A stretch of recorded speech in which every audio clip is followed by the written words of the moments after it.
Updated sa technology ang liga sa mga kalungsuran dinhi sa lalawigan sa Subo.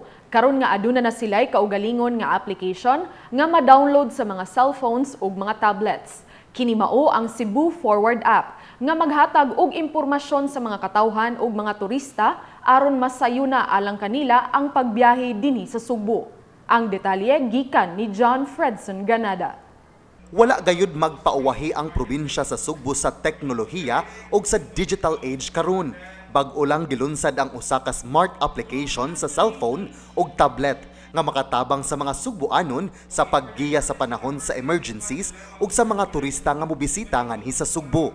Gitawag kini nga Cebu Forward App o gipasiugdahan gayud kini ni LMP Cebu President ug Liloan Mayor Cristina Frasco kinsa maoy pangulo sa League of Municipalities of the Philippines Cebu Chapter.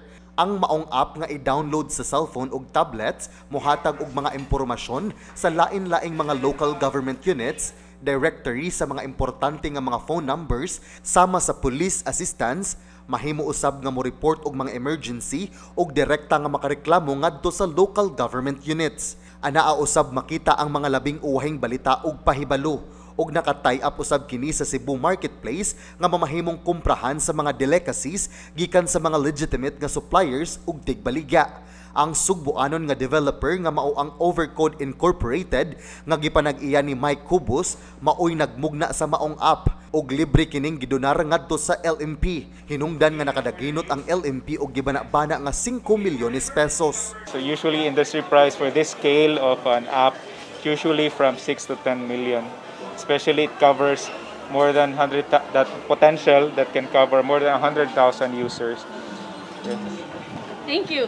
Thank you, Mayor. Of course. Matod ni Cubos nga nakig-istorya na sila sa mga dagkong telecommunication companies aron mohatag sila og free data alang sa mga mogamit sa maong application. Ilabi na sa mga lugar nga walay klaro nga network signal. You can see their collated information like the news.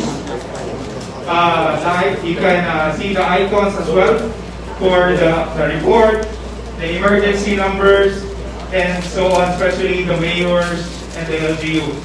Matod ni Frasco, gilantawan nila nga sa pagmugna sa maong app nga makakonektar ang mga Sugboanon ngadto sa ilang LGU ug mas mapadali ang pagtubag sa ilang mga gikinahanglan. When I was elected LMP President in 2019, my commitment was to take the League of Municipalities to the digital age, no? By providing innovations in governance na makatabang sa atong 44 ka mga lungsod and to help them as far as connectivity with their constituencies.